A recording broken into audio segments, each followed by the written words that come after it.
बैंगलोर के लिए हम निकल चुके थे। यहाँ पे फ़्लाइट टेक ऑफ होने ही वाला था और उसके बाद फिर मैंने थोड़ा सा क्लिप बाहर का लिया और फिर जो है वो ब्रेकफास्ट सर्व हो गया था। और यहाँ पे मैं जैन फूड एक्चुअली मैंने लिया था और मम्मी पापा ने नॉर्मल फूड लिया था। और यहाँ पे ये सब होने के बाद फिर हम बैंगलोर पहुँच चुके थे। मैंने थोड़ा सा क्लिप लिया था। मैं एक्साइटेड था क्योंकि फ़र्स्ट टाइम मैं बैंगलोर जा रहा था। इनफैक्ट साउथ का मेरा फर्स्ट ही ट्रिप था ये। तो जस्ट लैंड हुआ था और मैंने यहाँ से क्लिप ले लिया था। और ये कुछ क्लिपिंग्स हैं बैंगलोर एयरपोर्ट के बाहर का व्यू है। और ये अंदर हम पहुँच चुके थे। जो लगेज है हमारा आ चुका था टाइमली एंड इतना सिस्टमेटिकली वहाँ पे वेल मैनेज था, तो हमें कोई इशू नहीं हुआ।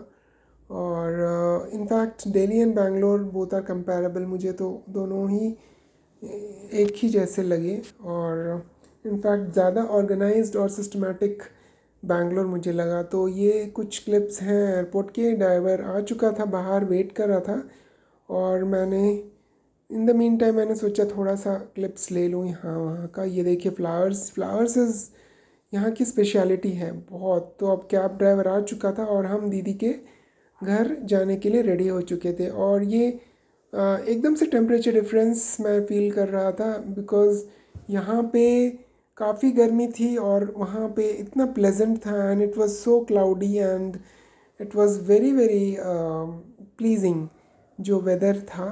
और आसपास जो लोकल फ्लेवर्स मुझे दिख रहे थे कुछ कन्नड़ा लैंग्वेज में, जो जो हम यहाँ पे उर्दू या हिंदी में देखते हैं वहाँ पे, तो वो डिफरेंस आ ही जाता है।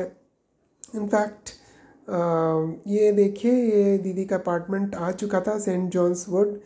तो बस में एंटर कर ही रहे थे और सी ब्लॉक में घर था। और ये देखिए बस हम एंट्री किया था घर में। तो ये दीदी की बेटी है और यहाँ पे सारे सामान एडजस्ट हो रहा था। इन द मीन टाइम मैंने सोचा थोड़ा सा क्लिपिंग्स ले लूँ। एक क्लिप मैंने यहाँ का लिया और ये ड्राइंग रूम और ये थोड़ा सा जो आगे पीछे का एरिया था वो। और सब फिर बैठ गए और फिर थोड़ा सा ब्रेकफास्ट हमने लाइट किया क्योंकि पापा को भूख लगाई थी। तो फिर चटपट उपमा बनाया था दीदी ने। और ये पूजा का स्थान था। श्रीनाथ जी हैं हमारे घर दीदी के घर पे। और ये दीदी की बेटी खुशी। और ये देखिए उपमा पापा खा रहे हैं। बहुत ही टेस्टी उपमा बना था। और सब हर्बल टी भी पी रहे हैं।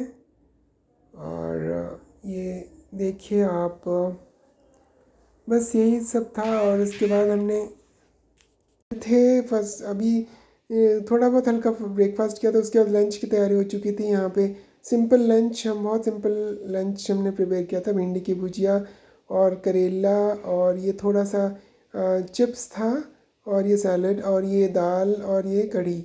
तो ये सब सारा हमने बहुत लाइट सा फूड खाया। एक्चुअली हमें लाइट फूड ही पसंद है। तो देखो एक डाइनिंग टेबल पे बैठ कर सब खा रहे थे। सब एक साथ जब हम इकट्ठे हुए थे तो बहुत अच्छा फील हो रहा था। और ये ऐसा कभी कभी मौका लगता है लाइक 4-5 ईयर्स से प्लान बन रहा था but it was not possible. कहीं किसी का कुछ एंगेजमेंट हो रहा था, कभी कुछ हो रहा था। तो ऐसे करते करते काफ़ी समय बाद उसके बाद कोविड-19 आ गया। उसके बाद हम जा नहीं पाए। और ऐसे ऐसे करते करते काफ़ी समय बाद हम कर पाए। उसके बाद ये सब करके बाद हम थोड़ा सा नीचे गए थे सामान लेने के लिए। सामने एक मॉल था तो वहाँ से के जो लोकल वेजिटेबल्स हैं उनका फ्लेवर मैं ले रहा था। बहुत ही अच्छे वेजिटेबल्स यहाँ थे। और जो ऊटी वाला जो कैरेट आता है ना येलो कलर का, वो मैंने लिया था। और काफ़ी सारे और शॉपिंग किया था हमने थोड़ा बहुत वेजिटेबल्स का।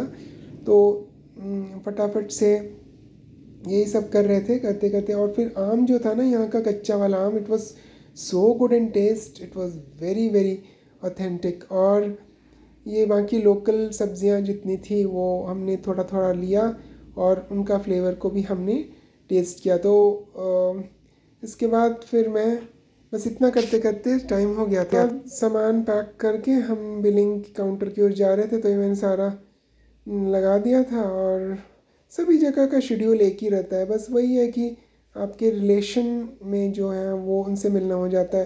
तो ये कुछ क्लिपिंग्स मैंने ले लिए थे। शाम का वक्त था और ये क्लाउडी था, इवन आफ्टरनून में ना क्लाउडी हो जाता है। तो ये बहुत ही अच्छा व्यू था यहाँ से, ये नेट लगे हुए थे, बालकनी से मैंने एक व्यू लिया था। और ये छोटी सी प्यारी सी बालकनी थी और इसमें दीदी ने काफ़ी सारे इसमें पेड़ पौधे उगा रखे थे। जैसे मम्मी को शौक़ है वैसे दीदी को भी शौक़ है। तो ये बहुत ही सुंदर अपार्टमेंट है। मैं हम अब बहुत मतलब ना दिन भर, अब ये इवनिंग का क्लिप है, शाम को सब थक हार के लेट गए थे, तो लेटे हुए थे, मैंने एक क्लिप यहाँ पे भी ले लिया था। और ये कुछ बाहर नीचे उतरा था मैं, तो आसपास का व्यू भी ये है। बीच में गार्डन बना हुआ है और क्लब हाउस है। क्लब हाउस के अंदर शॉपिंग सेंटर भी है क्या, और काफ़ी डिसिप्लिन्ड एंड सिस्टमेटिक जो अपार्टमेंट है। इसमें फ्लावर प्लकिंग भी अलाउड नहीं है और आप साइलेंट आवर्स भी मेंटेन करते हैं और कुछ भी आप यहाँ वहाँ फेंक नहीं सकते। और ये लोकल में हम दूध लेने चले गए थे यहाँ पे अम्मा से, और काउ मिल्क हम पीते हैं, तो काउ मिल्क मिल अवेलेबल था। और ये थोड़ा सा लोकल सब्जियों की दुकान थी, तो ये क्लिपिंग्स भी मैंने यहाँ पे ले लिया था। तो और ये कुछ साग थे। साग चतुर्मास में हम साग नहीं खाते, लेकिन अब शायद खा सकते हैं। तो ये यहाँ पर आकर हम थोड़ी देर मैंने रेस्ट किया और फिर हम ऊपर चले गए। तो बस आज तक का क्लिप इतना ही था। और अगर आगे का जो भी प्रोसीडिंग्स है, आगे के जो भी शेड्यूल है, वो मैं आपसे शेयर करता रहूँगा। बाकी तब तक के लिए हरे कृष्णा हरि बोल गौरंगा। भगवान का नाम स्मरण करें, जहाँ भी जिस चेतना में रहें, जिस स्थान पे भी रहें, भगवान का नाम और उनका रूप और उनका लीला, ये सब मन में चिंतन करते हुए हमें आगे निकलना चाहिए। भले ही हम किसी भी सिचुएशन में हो, कहीं भी हो, लेकिन भगवान का नाम। थोड़ी देर में ना वो शुगर केन का एक बड़ा सुंदर सा शॉप था, क्यूट सा, तो हम वहाँ गए थे और बहुत ही हाइजीनिकली निकाल रहे थे वो हमने पिया। और आसपास का ये थोड़ा सा व्यू मैंने लिया था। ब्लॉग में इतना ही बस। हरे कृष्णा हरि बोल गौरंग।